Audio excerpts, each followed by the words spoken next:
तो दोस्तों कैसे हो आप सब। आज मैं एक ऐसी चीज के बारे में बात करने जा रहा हूँ जो लोग फ्यूचर में एंटिसिपेट कर रहे हैं कि फाइनल वॉर कब शुरू होगी। हो चुकी है शुरू, लेकिन सरप्राइज ये है कि इसे लूफी ने स्टार्ट नहीं किया है, बल्कि उसके बाप मंकी डी ड्रैगन और उसकी रेवोल्यूशनरी आर्मी ने इसको स्टार्ट कर दिया है। और भाई ये लोग इतने बस्टेड हैं, इतने पावरफुल हैं कि इमू सामा को मेरुस्गा बचाने के लिए अपने सारे होली नाइट्स को बुलाना पड़ गया है। और सच कहूँ तो ये सेंस भी बनाता है। इनके पास सिर्फ मंकी डी ड्रैगन और उसका गोल्ड फ्रूट ही नहीं है, बल्कि उनका right hand man Flame Emperor Sabo भी है, जिसके पास एस की मेरा नोमी की पावर है। इस बंदे की बाउंटी 600 मिलियन से ज्यादा थी, वो भी एक सबसे पावरफुल लोगिया फ्रूट खाने से पहले। वही पावर जिसने उसे इमू और पांचों गुरुसेस के सामने जिंदा रखा। एंड आज की वीडियो में मैं आपको रेवोल्यूशनरी आर्मी अच्छे से एक्सप्लेन करूंगा। तो चैनल पर नए हो तो भाई सब्सक्राइब कर देना, ज्वाइन बटन दबा के चैनल को सपोर्ट कर सकते हो। तो चलो वीडियो को शुरू करते हैं। और अभी तो कमांडर्स की बात शुरू भी नहीं की है मैंने, जैसे कि कशारू जो एडमिरल फुजितोरो और रुग्योको से अकेले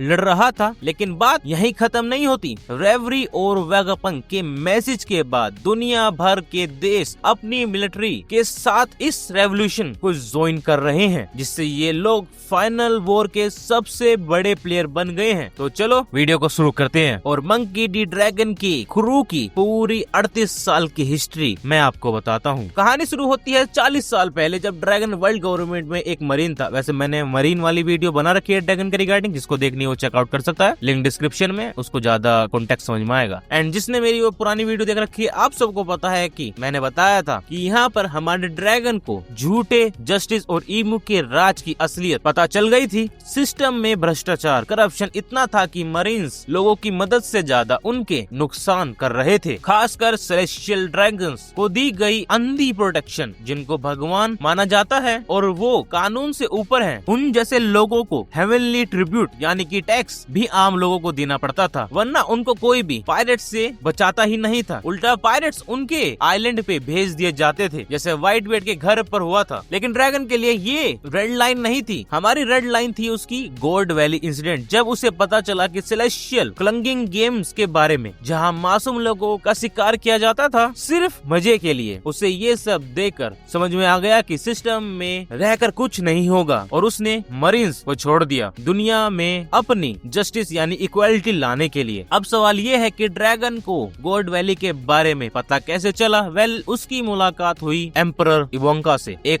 फॉर्मर स्लेव जो उसे उस दिन सेलेस्टियल ड्रैगन के चंगुल से भाग निकली थी, या था, इसका जेंडर मुझे नहीं पता क्या है। एंड इवोंका से सच्चाई सुनकर ड्रैगन की नफरत और भी बढ़ गई, और उन्होंने मिलकर बनाई एक आजादी के लिए लड़ने वाली संस्था, फ्रीडम फाइटर्स। शुरू में ये एक नॉन वायलेंट शांत प्रोटेस्ट करने वाला ग्रुप था, जब तक कि ओहारा इंसिडेंट नहीं हुआ। इस मास्कार ने सब कुछ बदल दिया। ड्रैगन के दोस्त प्रोफेसर क्लोवर और कई बेगुनाह लोग मारे गए। ये दिखाता है कि ड्रैगन का एजेंडा सिर्फ आजादी नहीं, बल्कि वॉइड सेंचुरी और दुनिया की सच्चाई को सामने लाना भी है। क्योंकि क्या पता इमू और सेलेस्टियल ने ये झूठ फैला रखा हो कि बीस्ट किंगडम ने दुनिया को जॉय बॉय जैसे डेविल से बचाया था, और अब तो ये एल्वाप में हो गया है कि इमू के पास लिटरली डेविल फ्रूट है और दुनिया हमारी डूब रही है। ये सच ड्रैगन को बहुत पहले से पता था। वेगापंक की दोस्ती के कारण उसको ये पहले से पता था। तो ड्रैगन ने समझा शांति से काम नहीं बनेगा, अब ऑफेंसिव जाने का टाइम आ गया है। और इस तरह रेवोल्यूशनरी आर्मी का जन्म हुआ। लेकिन इवोंका बोला सिर्फ हम दोनों मिलकर वर्ल्ड गवर्नमेंट को नहीं हरा सकते। तो उन्होंने अपने कुछ पुराने दोस्तों को रिक्रूट करने का सोचा। गोल्ड वैली में इवोंका के साथ दो और दोस्त थे, जिनी और कुमा की कहानी भाई हम सब लोगों के दिल तोड़ देगी। कुमा और उसके डैड को सिर्फ इसलिए गुलाम बना लिया गया क्योंकि वो बकीनियर रेस के थे, जिनका साइज बहुत बड़ा होता है, और शायद उनका कनेक्शन 800 साल पहले एंशिएंट किंगडम से था। अफसोस कुमा के डैड को सिर्फ निका डांस करने के लिए गोली मार दी गई। लेकिन गोल्ड वैली में जब रोजर गार्ब और रॉक डी जबैक के बीच जंग छिड़ी, तो उस चाओस का फायदा उठाकर जिनी, कुमा और इवोंका वहाँ से भाग निकले। एंड कुमा ने पाव फ्रूट खा लिया, जिसका उसकी पावर से उसने सबको अलग अलग जगह भेजकर बचाया। कुमा और जिनी शोबरट किंगडम में शांति से रह रहे थे, लेकिन वहाँ नए किंग ने हेवनली ट्रिब्यूट इतना बढ़ा दिया कि लोग दे ही नहीं पा रहे थे और उन्हें गुलाम बनाया जाने लगा। ऐसे टाइम में कुमा लोगों की मदद कर रहा था, अपने पावर से उनका दर्द थकान सब अपने अंदर ले रहा था। किंग बेकरी ने उसे और जिनी को जेल में डाल दिया, पर तभी एक मसीहा आया, मंकी डी ड्रैगन। इवोंका और फ्रीडम फाइटर के साथ उन्होंने कुमा और जिनी को आजाद करवाया और कुमा, जिसका दिल पहले से ही साफ था, जिनी के साथ आर्मी ज्वाइन कर लेता है। कुमा का आना टीम के लिए एक पावर हाउस एडिशन था। बकेनियर स्ट्रेंथ, ऊपर से ब्रोकन पाव फ्रूट जो लाइट की स्पीड से चीजों को रिपेल कर सकता है। धीरे धीरे ड्रैगन का एजेंडा पूरी दुनिया में फैल रहा था और वर्ल्ड गवर्नमेंट ने उसे वर्ल्ड मोस्ट वांटेड क्रिमिनल का टाइटल दे दिया, क्योंकि तुम पायरेट किंग को मार सकते हो लेकिन रेवोल्यूशनरी आर्मी के आइडिया को कभी खत्म नहीं कर सकते हो। फॉर एग्जाम्पल हमारे गांधी 40 साल तक उन्होंने शांति से या कह लो उनके एक आइडिया से जंग लड़ी एंड अंग्रेज उनको मार भी नहीं पाए। इसी टाइम एक इम्पोर्टेंट इवेंट भी हुआ। ड्रैगन को कोई औरत मिली जिसके बारे में हम नहीं जानते हैं एंड उसका एक बेटा भी हुआ जिसे हम लूफी के नाम से जानते हैं, जिसके बारे में वर्ल्ड में किसी को नहीं पता था, इवोंका को भी नहीं। और इससे हमारे ड्रैगन की स्ट्रेंथ और भी बढ़ गई क्योंकि वो एक खलनायक बन गया वर्ल्ड गवर्नमेंट के लिए। एंड ड्रैगन ने अपने बेटे की परवाह भी नहीं करी, सीधे अपने बाप को दिया, कहा जा इसको पाल ले, जबकि वो खुद फूसा विलेज आकर चुप चुप के अपने बेटे को देखता था, जिसके कारण से ड्रैगन एक अच्छा बाप तो नहीं बट एटलीस्ट बाप तो था। ड्रैगन ने अपनी आर्मी को अलग अलग यूनिट्स में बांट दिया। जी आर्मी जिसे इवोंका लीड करता था और north south east west army, जिन्हीं को 8 साल बाद ईस्ट आर्मी का कमांडर बनाया गया। लेकिन एक मिशन के दौरान जिन्हीं को किडनैप कर लिया गया। अब तुम सोचोगे भाई ड्रैगन अपनी पूरी आर्मी लेकर मैच दौड़ पड़ा होगा जिन्हीं को बचाने के लिए, राइट? नहीं, ऐसा कुछ नहीं हुआ। जैसा बाप वैसा बेटा। ड्रैगन के लिए एजेंडा सबसे ऊपर है। देखो उसे इसके लिए हेट भी मिला कि वो सेलेस्टियल ड्रैगन के लिए तब क्यों नहीं लड़ा, बट ये एक वॉर है, जंग में कैजुअलिटीज होती हैं। अगर ड्रैगन जिनी को बचाने जाता और फेल हो जाता तो आज 8 देश ईमू के 800 साल पुराने राज को चैलेंज कर ही नहीं रहे होते। वो ड्रैगन का प्लान एक डेकेड लॉन्ग प्लान है। उस वक्त उनकी स्ट्रेंथ ईमू, गोल्ड नाइट्स और एडमिरल के सामने कुछ भी नहीं थी। रेबेलियन शुरू होने से पहले ही खत्म हो जाता, लेकिन जिनी को जबरदस्ती एक सेलेस्टियल ड्रैगन से शादी करनी पड़ी। वहाँ सैटर्न ने उस पर एक्सपेरिमेंट किए जिसे उसे सैफायर स्केल्स नाम की बीमारी हो गई। जब टेस्ट फेल हुए तो सैटर्न ने उसे होली लैंड से बाहर फेंक दिया जब वो प्रेग्नेंट थी। अफसोस कुमा से मिलने से पहले ही जिनी मर गई और बेबी बोनी को कुमा की प्रोटेक्शन में छोड़ गई। जिनी के मौत के 8 साल बाद बिलो बेटी ने ईस्ट आर्मी कमांडर की पोस्ट ली। इस दौरान ड्रैगन अपने होम टाउन गोवा किंगडम गया जहाँ उसकी मुलाकात साबो से हुई। साबो अपने भाइयों एस और लूफी के लिए रो रहा था। उसने कहा कि अमीरों के दिल कचरे से भी बदतर होते हैं और उसे एक नोबल पैदा होने पर शर्म आती है। अगले दिन जब साबो एक बोट में भाग रहा था तो एक सेलेस्टियल ड्रैगन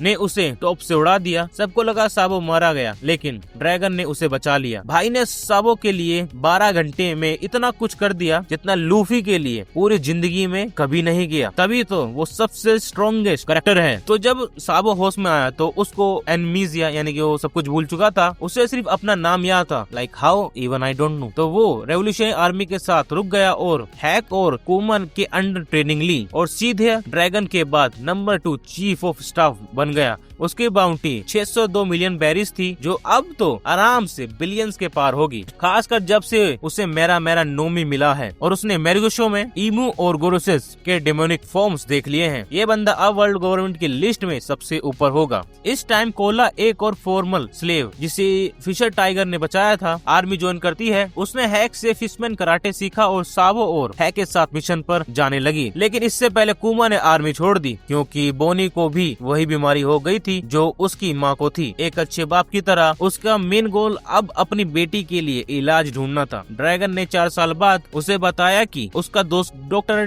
वेगापंक उसकी मदद कर सकता है। एंड यहाँ पर सोचने वाली बात है, ड्रैगन को वेगापंक के बारे में पता था एंड उसने कभी भी कुमा को नहीं बताया। लाइक वेगापंक दुनिया का सबसे स्मार्टेस्ट बंदा है। क्या छोड़ो, ड्रैगन ने आज तक हमको ये नहीं बताया कि उसकी पत्नी कौन है, तो कुमा तो क्या ही चीज है। खैर कुमा बोनी को एगहेड ले गया जहाँ वेगापंक ने उसे ठीक करने के लिए हाँ कर दी, पर बदले में कुमा के बकिनेर बॉडी पर रिसर्च करना की मांग करी। लेकिन वहीं पर ही सैटर्न सब सुन रहा था और उसने 3 शर्तें रखी। कोई भी नॉर्मल इंसान सैटर्न को गाली देकर वहाँ से भगा देता, पर कुमा एक मासूम बच्चा, दुनिया का सबसे अच्छा बाप, वो मान गया। जब ड्रैगन ने ये सुना, उसने अपने लोगों से कहा कि कुमा पर भरोसा रखो। लाइक लिटरली रूट, वो रोबोट बन गया। उसके इतने वेरिएंट आ चुके हैं एंड जो वर्ल्ड गवर्नमेंट रेवोल्यूशनरी आर्मी के अगेंस्ट ही यूज कर रहे हैं। कभी कभी तो ड्रैगन समझ भी नहीं आता है। और अब आते हैं बाकी कमांडर पर। उसी टाइम पे ईवा और इनुमा को इम्पेल डाउन में डाल दिया गया था, पर टेंशन मत लो, इवोंका हार मानने वालों में से नहीं है, क्योंकि इवोंका अलग ही चीज है। अपने अजीबो गरीबो बॉडी प्रोपोर्शन के कारण इवोंका के पास बहुत ज्यादा फिजिकल स्ट्रेंथ है। वो एक नॉर्मल साइज के प्रिजन गार्ड को एक हाथ से उठा सकती है और कुमा को बहुत जोर से मार कर दूर फेंक सकती है। वो अपनी बोबल हेड जैसी शरीर के बावजूद बहुत ज्यादा फर्टाइल भी है। एक माहिर मार्शल आर्टिस्ट जो टाइम स्किप पे सांजी को टक्कर दे पाया और इतनी ड्यूरेबल की इम्पेल डाउन की 5वें लेवल की जमने वाली सर्दी से भी उसको कोई फर्क नहीं पड़ा। इसके अलावा वो मेडिकल फील्ड में भी काफी अच्छी है। किसी की भी हेल्थ कंडीशन को थोड़ी देर में देखकर बता सकती है कि उसे क्या हुआ है। ऐसा इसलिए है क्योंकि ईवा का दिमाग बहुत तेज है। मतलब भाई ने तो ये तक पता लगा लिया था कि ड्रैगन हमेशा ईस्ट ब्लू की तरफ इसलिए देखता था क्योंकि वहाँ उसकी फैमिली थी। उसका डेविल फ्रूट भी है। पूरी सीरीज में सबसे अजीब और सच कहूँ तो सबसे जेस्टी है, क्योंकि ईवा स्पेशल हार्मोन्स का इस्तेमाल करके किसी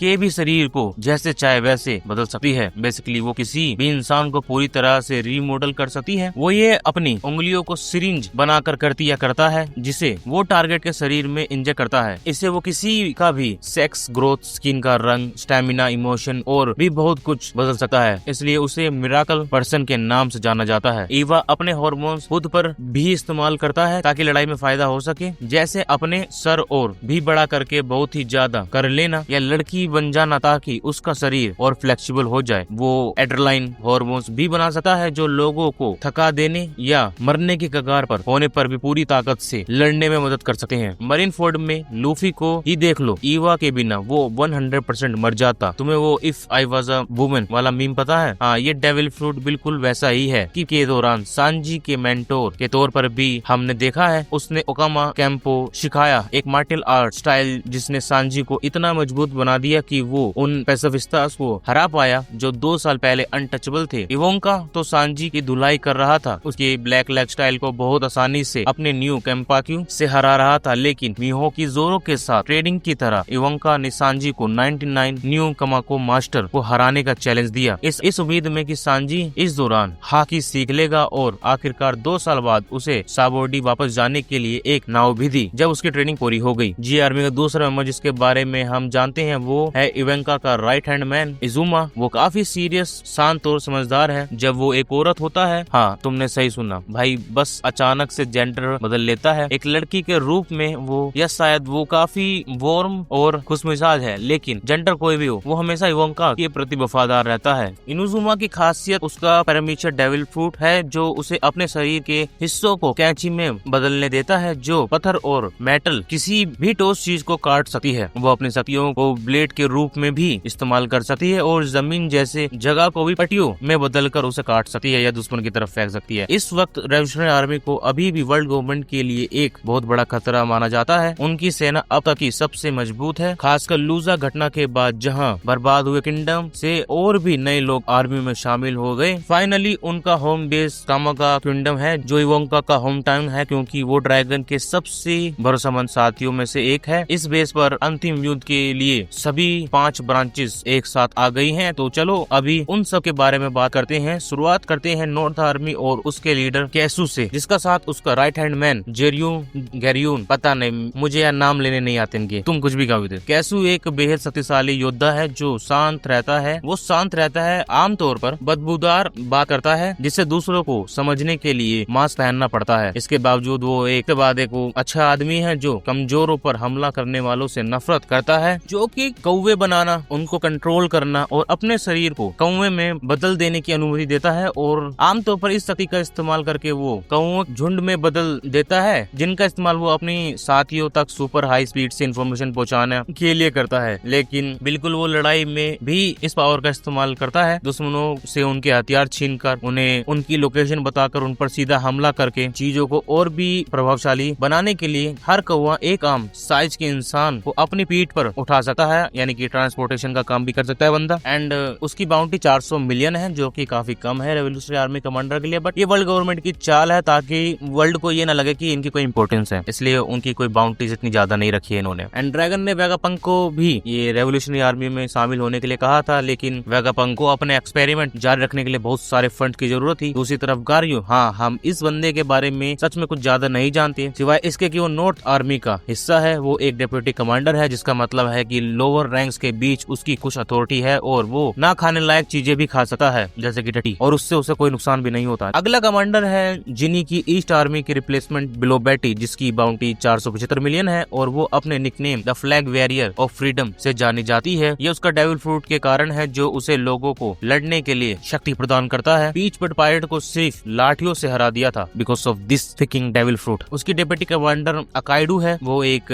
साइबोर्ग है जिसके हाथ पूरी तरह से रोबोटिक है एंड वो इसको जताती रहती है, क्योंकि उसकी आदत है जब भी वो अपने हाथ हिलाती है तो अपने मुंह से रोबोट की आवाज निकालती है। उसकी काबिलियत के बारे में हमें ज्यादा नहीं पता, लेकिन उसने कहा है कि उसके हाथों में शूटिंग कैपेबिलिटीज है, तो क्या पता शायद जंग के दौरान वो कुछ कमाल का स्नाइपिंग फीट कर सकती हो। आगे बढ़ते हैं लिंगबर की तरफ, जिसकी बाउंटी 360 मिलियन है। वो एक मिंग कैंट और साउथ आर्मी का कमांडर है। ये आदमी पूरी तरह से लड़ाई के बारे में जानता है, उसे अपने नए हथियारों को टेस्ट करने का मौके के रूप में इस्तेमाल भी करता है। एक मिंग होने के नाते वो एक जन्मजात योद्धा है जो इलेक्ट्रिकल का इस्तेमाल कर सकता है। उसके पास पूरा मून देखने के बाद जो ताकत आती है, हमको पता है वो कितनी बवाल की है। हालांकि वो इसे कंट्रोल कर सकता है या नहीं, ये अभी एक अलग कहानी है, लेकिन उसकी सबसे बड़ी पहचान ये है कि वो एक बहुत ही टैलेंटेड इन्वेंटर है, जो लड़ाई के लिए हथियार और गैजेट्स बनाता है, जिसमें एक जेट पैक भी शामिल है जो उसे उड़ने और सीधा लेजर चलाने देता है। एंड इसको आप लोग फ्रैंकी या फिर क्वीन और वेगापंक के लेवल की चीज की तरह ले सकते हो। now अब बात करते हैं हम वेस्ट आर्मी की। एंड चलो पहले सेकंड इन कमांड को रास्ते से हटाते हैं। ये है उशिनो, वो एक गे है और एक मिंग होने के नाते इलेक्ट्रिसिटी और स्लोगन फॉर्म का इस्तेमाल कर सकता है, बस इतना ही। लेकिन चलो कमांडर मिले पर आते हैं, जिसकी बाउंटी 292 मिलियन है और ये बंदा बहुत बड़ा है। ओ हाँ, और मुझे शायद ये बता देना चाहिए कि वो असल में बंदा नहीं है, ये आखिर है क्या? वो एक जायंट और एक न्यू कामा है, जिससे पोटैटो जायंट कहा जाता है। 100 साल से भी पहले मोली एक वांटेड पायरेट था, जिसे इम्पल डाउन में बंद कर दिया गया था, लेकिन वो अपने डेविल फ्रूट का इस्तेमाल करके वहाँ से भाग गया, जो उसने जमीन खोदने की ताकत देता है। एंड विद दैट मैंने सारे के सारे एक्सप्लेन कर दिए हैं। सारी आर्मीज अब कंबाका किंगडम में इकट्ठी हो चुकी है और इन 4 कमांडर और साबो के साथ रेवोल्यूशनरी आर्मी अब सीधा वर्ल्ड गवर्नमेंट से लड़ रही है। उन्होंने रेवरी में कुमा को आजाद करके और होली लैंड के खाने की सप्लाई लाइन तोड़कर जंग का ऐलान कर दिया है। अब वहाँ के पैम्पर्ड सेलेस्टियल ड्रैगन्स को पहली बार भूख का एहसास हो रहा है। एंड ईमो की फट चुकी है, क्योंकि उसका जो मैरिज गुआ है या कह लो उसका जो घर है वो जल रहा है। उसको जला कौन रहा है अभी तक ओडा ने क्लियर नहीं किया है, बट थ्योरीज हैं कि ड्रैगन ही है वो जो इनकी लंका लगा रहा है। एंड ईमू अब सभी होली नाइट्स को इकट्ठा कर रहा है। सबसे पहले तो वो एल्वा पे गया है उनको लेने के लिए। एंड हमारा शैमरोक कहाँ है, ये भी एक क्वेश्चन है। लाइक वो मैरिज गुआ में उनसे लड़ रहा है। अगर भाई ड्रैगन के फाइट किसी कुछ ग्लिम्स दिखा दे हमें, लाइक लिटरली ओडा अगले कुछ चैप्टर में ग्लिम्स ही दिखा दो, मेरे को लगता है इंटरनेट ब्रेक होने वाला है भाइयों। कुछ चैप्टर्स ऐसे आने वाले हैं। आपको क्या लगता है कमेंट बॉक्स में मुझे बताना। और इसी के साथ रेवोल्यूशनरी आर्मी मैंने आपको समझा दी है कि वो कौन थे, क्या थे, कैसे थे। तो चैनल पे नए हो तो सब्सक्राइब कर दो, वीडियो को लाइक कर दो। Thank you for watching.